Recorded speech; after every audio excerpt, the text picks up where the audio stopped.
So കഴിഞ്ഞ ക്ലാസ്സുകളിൽ നമ്മൾ ഗ്യാപ്പ് ഫീച്ചർ അപ്രോച്ചും ഹോൾഡ് ലിസ്റ്റ് അപ്രോച്ച് ഒക്കെ പഠിച്ചു കഴിഞ്ഞു ക്വസ്റ്റ്യൻ ജനറേഷനകത്ത്. So now we are going to learn about another feature which is called gap threading approach. Okay, so it is often used in logic grammars. Logic ഗ്രാമേഴ്സിലാണ് കൂടുതലായിട്ട് ഈ type of method use ചെയ്യുന്നത്. അതിനകത്ത് നമ്മൾ ആ logic ഗ്രാമറിനുള്ളിൽ 2 extra argument positions add ചെയ്ത് കൊടുക്കുകയാണ് ചെയ്യുന്നത്. ഒരു ആർഗ്യുമെന്റ് എന്ന് പറയുന്നത് ലിസ്റ്റ് ഓഫ് ഫില്ലേഴ്സ് ആയിരിക്കും. That might be used in the current constituent. Current കോൺസ്റ്റിറ്റ്യുവന്റിൽ നമുക്ക് യൂസ് ചെയ്യാൻ പറ്റുന്ന ടൈപ്പ് ഓഫ് ഫില്ലേഴ്സിന്റെ ലിസ്റ്റാണ് ഒരു ആർഗ്യുമെന്റ് ആയിട്ട് പാസ് ചെയ്യുന്നത്. ദെൻ സെക്കൻഡ് ആർഗ്യുമെന്റ് എന്ന് പറയുന്നത് it is resulting list of fillers that were not used after the constituent is passed. Constant pass ചെയ്ത് കഴിഞ്ഞിട്ടും നമ്മൾ കൊടുത്ത ഫില്ലറുകളിൽ ഏതെങ്കിലുമൊക്കെ ഫില്ലേഴ്സ് യൂസ് ചെയ്യാതെ ഉണ്ട് എങ്കിൽ that list is for the second one. Okay, so അങ്ങനെ 2 ടൈപ്പ് ഓഫ് ആർഗ്യുമെന്റ്സ് ആണ് ഈ ഒരു ലോജിക് ഗ്രാമറിൽ നമ്മൾ എക്സ്ട്രാ ആഡ് ചെയ്ത് കൊടുക്കുന്നത് for gap threading approach. So അപ്പോൾ ആക്ച്വലി അതിൻ്റെ ആ ഒരു സിൻടാക്സ് ഇങ്ങനെയായി മാറും. നമ്മൾ എസ് എന്ന് പറയുന്ന പ്രെഡിക്കേറ്റിനെ നമ്മൾ ലോജിക് ഗ്രാമറിൽ ഇങ്ങനെയാണ് റെപ്രസെന്റ് ചെയ്യുന്നത്. സോ അപ്പോൾ പൊസിഷൻ ഇന്നും പൊസിഷൻ ഔട്ടും കാണും. അതായത് പൊസിഷൻ ഇൻ പൊസിഷൻ ഔട്ട് എന്ന് പറയുന്നത് നമ്മുടെ ഇപ്പോഴത്തെ കോൺസ്റ്റിറ്റ്യുവന്റിന്റെ പൊസിഷനും ആണ് കാണിക്കുന്നത്. ദെൻ നമുക്കിപ്പോൾ അവൈലബിൾ ആയിട്ടുള്ള ഫില്ലേഴ്സ് ഏതൊക്കെയുണ്ട്, ഫില്ലേഴ്സ് ഇന്നും പിന്നെ ഫില്ലേഴ്സ് ഔട്ട് എന്ന് പറയുന്നത് നമ്മൾ യൂസ് ചെയ്യാത്ത ഫില്ലേഴ്സ് ഔട്ടായിട്ട് വരുന്നു. Okay, so true only if there is A legal S constituent between position in and position out of the input. അപ്പോൾ എസ് എന്ന് പറയുന്ന ആ ഒരു കോൺസ്റ്റിറ്റ്യുവന്റ്, ആ ഒരു പ്രെഡിക്കേറ്റ്, ഇവിടെ നമ്മൾ ഓരോ ഈ ഗ്രാമർ ഫുള്ളായിട്ട് സ്പെസിഫൈ ചെയ്യുന്നത് പ്രെഡിക്കേറ്റ്സ് യൂസ് ചെയ്തിട്ടാണ്. സോ അപ്പം ലീഗലി ഈ എസ് എന്ന് പറയുന്ന കോൺസ്റ്റിറ്റ്യുവന്റ് ട്രൂ ആവണമെങ്കിൽ പൊസിഷൻ ഇന്നിലും പൊസിഷൻ ഔട്ടിലും ഇൻപുട്ടിൽ നമുക്കൊരു ലീഗൽ ആയിട്ടുള്ള ഒരു കോൺസ്റ്റിറ്റ്യുവന്റ് കിട്ടണം. അങ്ങനെ ആണെങ്കിൽ മാത്രമേ ഈ ഒരു പ്രെഡിക്കേറ്റ് നമുക്ക് ട്രൂ ആണെന്ന് പറയാൻ പറ്റുള്ളൂ. സോ അപ്പം if suppose we are using a gap use ചെയ്തിട്ടുണ്ടെങ്കിൽ filler will be in fillers in but not in fillers out. നമ്മൾ യൂസ് ചെയ്യേണ്ട ഗ്യാപ്പ് ഉണ്ട് എങ്കിൽ അവിടെ യൂസ് ചെയ്യേണ്ട ഫില്ലേഴ്സ് എന്ന് പറയുന്നത് നമ്മൾ ഫില്ലേഴ്സ് ഇന്നിനാണ് സെലക്ട് ചെയ്യേണ്ടത്. ഫില്ലേഴ്സ് ഔട്ട് എന്ന് പറയുന്നത് നമ്മൾ ഇതിനകത്ത് യൂസ് ചെയ്യാത്ത കോൺസ്റ്റിറ്റ്യുവൻസിന് നമ്മൾ കൊടുക്കുന്നതാണ് ഫില്ലേഴ്സ് ഔട്ട് എന്ന് പറയുന്നത്. So S constituent with N P gap corresponds to. അപ്പം നമ്മൾ നേരത്തെ പഠിച്ചതുപോലെ അതിനകത്ത് നമുക്ക് സെന്റൻസ് എന്ന് പറയുന്ന ഒരു കോൺസ്റ്റിറ്റ്യുവന്റ് ഉണ്ടായിരുന്നു. അപ്പൊ അതിനകത്ത് എൻ പി ഗ്യാപ്പ് നമ്മൾ കൊടുത്തിട്ടുണ്ടായിരുന്നു. അപ്പൊ അതിന് കറസ്പോണ്ടിങ് ആയിട്ടുള്ള ഒരു പ്രെഡിക്കേറ്റ് ആണ് ഇപ്പൊ ഈ കാണുന്നത്. എസ് എന്ന് പറയുന്ന ഒരു കോൺസ്റ്റിറ്റ്യുവന്റ്, അതിന്റെ പൊസിഷൻ എന്ന് പറയുന്നത് ഇന്നും ഔട്ടും വെച്ച് നമ്മൾ സ്പെസിഫൈ ചെയ്യുന്നു. സോ അവിടെ ഗ്യാപ്പ് ഉണ്ട് എങ്കിൽ നമ്മൾ സ്ക്വയർ ബ്രാക്കറ്റിനകത്ത് എൻ പി ഗ്യാപ്പ് എന്നുള്ളത് നമ്മൾ സ്പെസിഫൈ ചെയ്ത് പറയും. So we can use this N P for filling the gap. അങ്ങനെയാണ് ഇവിടെ നമ്മൾ യൂസ് ചെയ്യും ഈ ഒരു ഇത് മീൻ ചെയ്യുന്നത്. ദെൻ നില്ല് കാണിക്കുന്നത് N P. V can use N P here for the gap, and after using the NP there is nothing which is not used, right? So that's why it is given as nil. Okay, so idana s constituent with NP gap. നമ്മൾ നേരത്തെ പഠിച്ച ആ ഗ്രാമേഴ്സിനകത്ത് S കോൺസ്റ്റിറ്റ്യുവന്റിന് equivalent ആയിട്ടുള്ള predicate ആണ് ഈ കാണിച്ചിരിക്കുന്നത്. Okay, ഇപ്പം നമ്മൾ ഗ്യാപ്പ് ത്രെഡിങ് മെത്തേഡ് യൂസ് ചെയ്യുന്നത് ലോജിക് ഗ്രാമേഴ്സിലാണ്. ലോജിക് ഗ്രാമേഴ്സ് എപ്പോഴും സ്പെസിഫൈ ചെയ്യുന്നത് എങ്ങനെയാണ്, പ്രെഡിക്കേറ്റ്സ് വെച്ചിട്ടാണ് സ്പെസിഫൈ ചെയ്യുന്നത്. അപ്പോൾ ഇത് ഓരോന്നും ഓരോരോ പ്രെഡിക്കേറ്റ്സ് ആണ്. ഇത് നിങ്ങൾ കൂടുതലായിട്ട് അറിയണ്ട, ജസ്റ്റ് ഗ്യാപ്പ് ത്രെഡിങ് മെത്തേഡ് എന്താണെന്ന് ജസ്റ്റ് അറിയാൻ വേണ്ടി പറഞ്ഞതാണ്. സോ അപ്പം ഇവിടെ എല്ലാം നമുക്ക് എസിനകത്ത് ഫില്ലേഴ്സ് ഇൻ ഉണ്ട്, ഫില്ലേഴ്സ് ഔട്ട് ഉണ്ട്. എൻ പി നമുക്ക് ഇപ്പൊ ഇവിടെ ഫില്ലേഴ്സ് ഇന്നായിട്ട് യൂസ് ചെയ്തിരിക്കുന്നത് എൻ പി ഫില്ലറായിട്ട് യൂസ് ചെയ്യാം, വി പി ഫില്ലറായിട്ട് യൂസ് ചെയ്യാം. ആ ഒരു രീതിയിലാണ് ഇവിടെ കൊടുത്തിരിക്കുന്നത്. അപ്പൊ ഇതുപോലെ നമുക്ക് ഓരോ പ്രെഡിക്കേറ്റ്സ് ആണ് ഇവിടെ സ്പെസിഫൈ ചെയ്ത് പറയുന്നത് ലോജിക് ഗ്രാമറിനകത്ത്. സോ അപ്പൊ നമ്മൾ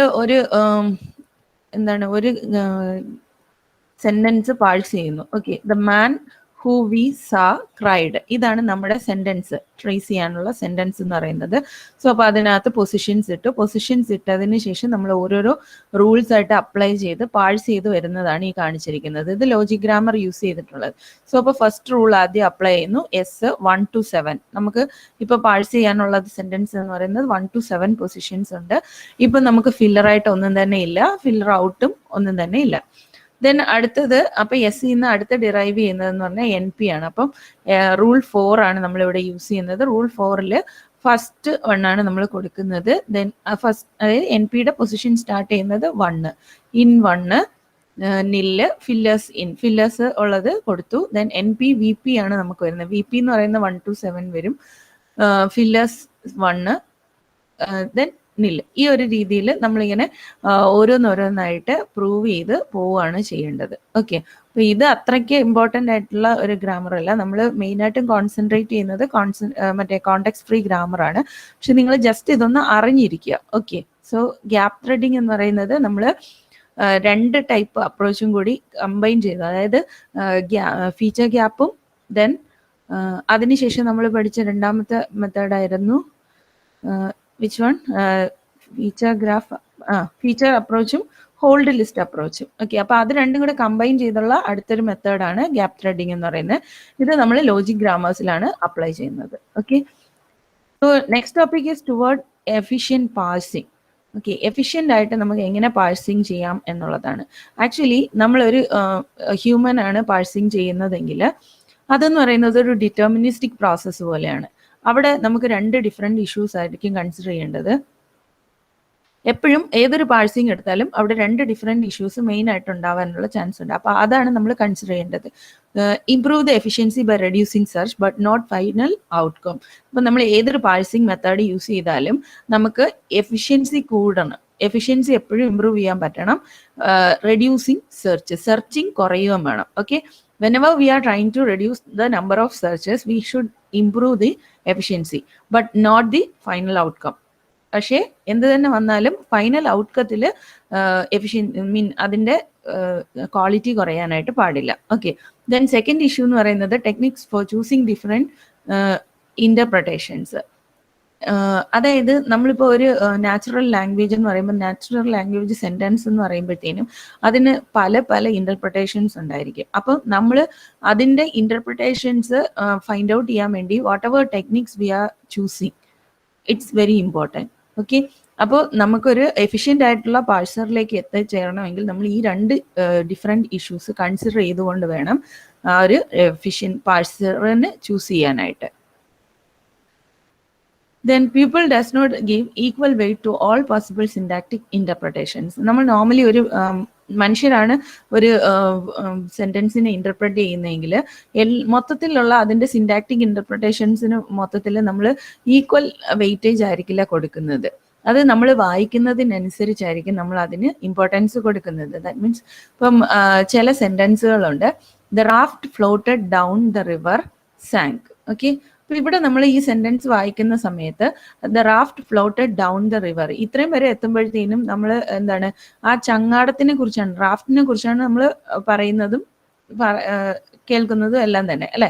അത് നദിയിൽ കൂടി പോകുന്നു എന്നുള്ളതാണ്. അവസാനം സാങ്ക് എന്നുള്ള ആ വേർഡ് എത്തുമ്പോഴാണ് നമ്മൾ റിയലൈസ് ചെയ്യുന്നത് അതിന്റെ ഇന്റർപ്രിട്ടേഷൻ വേറൊരു രീതിയായിരുന്നു എന്നുള്ളത്.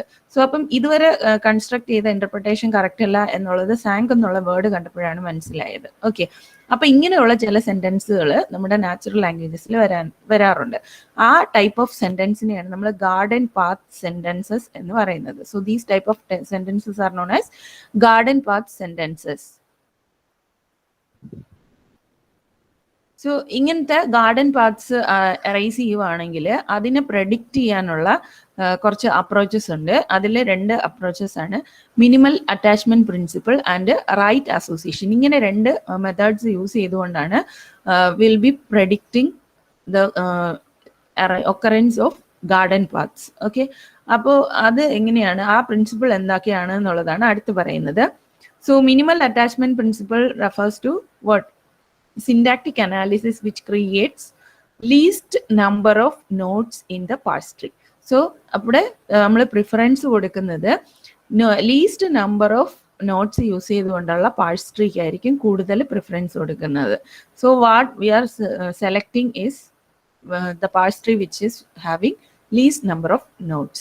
That type of principle is known as minimal attachment principle. Okay, so അങ്ങനെയുള്ള പ്രിൻസിപ്പിൾ നമ്മൾ ഫോളോ ചെയ്യുവാണെങ്കിൽ അവിടെ ഗാർഡൻ പാർട്സ് കുറവായിരിക്കും എന്നുള്ള രീതിയിലാണ് പറയുന്നത്. ദെൻ അതുപോലെ ഇതാണ് ഈ ഒരു മിനിമൽ അറ്റാച്ച്മെന്റ് പ്രിൻസിപ്പിൾ അനുസരിച്ചുള്ള ഒരു CFG. ആക്ച്വലി ഇത് നമ്മുടെ നോർമൽ CFG ആണ്. ആ CFGക്കകത്ത് നമ്മൾ ഡിറൈവ് ചെയ്യുന്ന സെന്റൻസ് ആണ് the man kept the dog in the house. Okay, so അപ്പം ഈ ഇത് ഒരു ഡെറിവേഷൻ ആണ്. അപ്പൊ അതിന് കറസ്പോണ്ടിങ് പാഴ്സ് ട്രീ ആണിത്. അപ്പൊ ഇതിന് കറസ്പോണ്ടിങ് ആയിട്ട് വേറൊരു, അതായത് ഒരേ സെന്റൻസിന് തന്നെ ഒന്നിലധികം പാഴ്സ് ട്രീസ് ഉണ്ടാവാൻ ചാൻസ് ഉണ്ട്. അപ്പൊ ഇതെന്ന് പറയുന്നത് വേറൊരു പാഴ്സ് ട്രീ ആണ്. ഓക്കെ, സോ ഇവിടെ നമ്മൾ കൂടുതൽ പ്രിഫർ ചെയ്യുന്നത് ഈ ലെഫ്റ്റ് സൈഡിലുള്ള പാഴ്സ് ട്രീ ആണ്. Because here number of notes will be smaller or lesser than the right one. Okay, so according to the minimal attachment principle, we will be selecting the first parse tree for this derivation of the man kept the dog in the house. Okay, അപ്പോൾ ഇതാണ് minimal attachment principle എന്നറിയപ്പെടുന്നത്. Then അടുത്തൊരു principle ആണ് right association or late closure എന്ന് പറയുന്നത്. ഇത് ഇവിടെ നമ്മൾ പറയുന്നത് new constituent tend to be interpreted as part of the current constituent under construction rather than part of some constituent higher in the parse tree.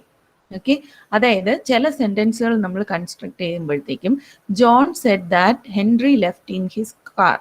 ഇവിടെ actually George said എന്നുള്ളതിനേക്കാളും കൂടുതൽ importance വരുന്നത് Henry left in his car എന്നുള്ളതല്ലാണ്, അല്ലെ?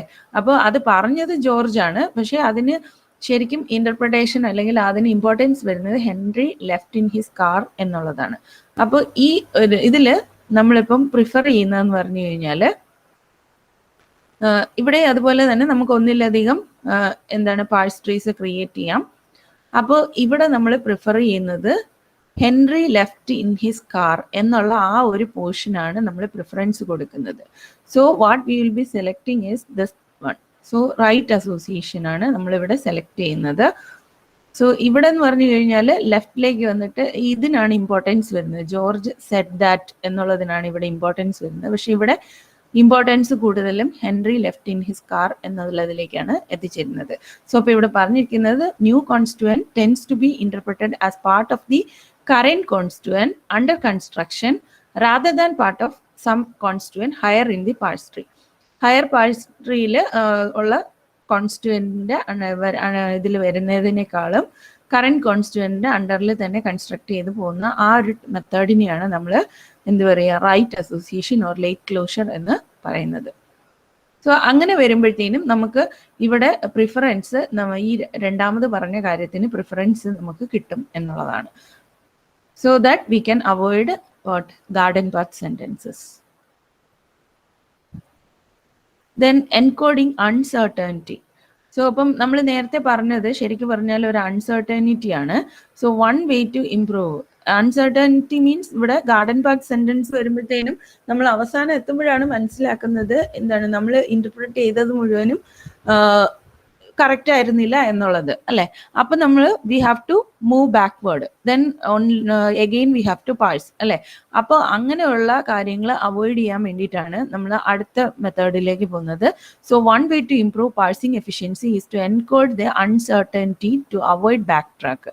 So നമുക്ക് എന്തെങ്കിലും uncertainty feel ചെയ്യുന്നുണ്ടെങ്കിൽ അത് നേരത്തെ തന്നെ എൻകോഡ് ചെയ്ത് നമ്മൾ ബാക്ക് ട്രാക്കിംഗ് അവോയ്ഡ് ചെയ്യുക എന്നുള്ളതാണ് ഇതുകൊണ്ട് ഉദ്ദേശിക്കുന്നത്. സോ അപ്പം അതിന് വേണ്ടി നമ്മൾ യൂസ് ചെയ്യുന്ന ഒരു മെത്തേഡാണ് ഷിഫ്റ്റ് റെഡ്യൂസ് പാഴ്സേഴ്സ്. ഇത് നമ്മൾ അൺആംബിഗസ് കോണ്ടെക്സ്റ്റ് ഫ്രീ ഗ്രാമേഴ്സിന് വേണ്ടിയിട്ടാണ് യൂസ് ചെയ്യുന്നത്. ഈ ഷിഫ്റ്റ് റെഡ്യൂസ് പാഴ്സേഴ്സിനകത്ത് രണ്ട് സ്റ്റാക്ക് മെയിൻറ്റെയിൻ ചെയ്യുന്നുണ്ട്. ഇൻപുട്ട് സ്റ്റാക്കും ഉണ്ട്, പാഴ്സ് സ്റ്റാക്കും ഉണ്ട്.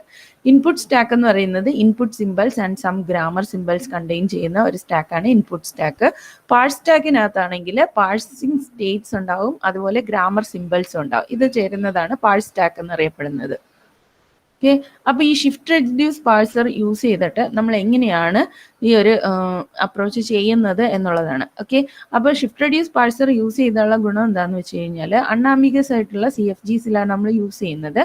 So that we can improve parsing efficiency. Okay, back tracking avoid ചെയ്യാനുള്ള ഒരു നല്ലൊരു മെത്തേഡാണ് ഷിഫ്റ്റ് റെഡ്യൂസ് പാഴ്സേഴ്സ് എന്ന് പറയുന്നത്. അപ്പോൾ ഒരു സർട്ടൻ ലെവൽ വരെയുള്ള ആ ഒരു ഗാർഡൻ പാത്ത് സെന്റൻസസിനെ നമുക്ക് അവോയ്ഡ് ചെയ്യാനായിട്ട് പറ്റും. അതാണ് ഷിഫ്റ്റ് റെഡ്യൂസ് പാഴ്സേഴ്സിന്റെ യൂസ് എന്ന് പറയുന്നത്. അപ്പൊ ഇത് ഒരു ഗ്രാമർ തന്നിട്ട് ഒരു സെന്റൻസ് നമ്മൾ എങ്ങനെയാണ് ഷിഫ്റ്റ് റെഡ്യൂസ് പാഴ്സർ യൂസ് ചെയ്തുകൊണ്ട് പ്രോസസ് ചെയ്യുന്നത് എന്നുള്ളത് നമുക്ക് പ്രോബ്ലം ആയിട്ട് ചെയ്ത് കാണാം. ഓക്കെ, അപ്പോൾ അത് ഞാൻ അടുത്ത വീഡിയോയിൽ ആഡ് ചെയ്യുന്നതായിരിക്കും. അപ്പോൾ അതിൽ നമുക്ക് ഷിഫ്റ്റ് റെഡ്യൂസ് പാഴ്സർ നമ്മൾ സാധാരണ കമ്പൈലറിൽ പഠിച്ച ഷിഫ്റ്റ് റെഡ്യൂസ് പാഴ്സറുമായിട്ട് കുറച്ച് സിമിലർ ആണ്. ഓക്കെ, അപ്പോൾ അത് പ്രോബ്ലം ആയിട്ട് തന്നെ ഞാൻ ചെയ്ത് കാണിച്ചു തരാം.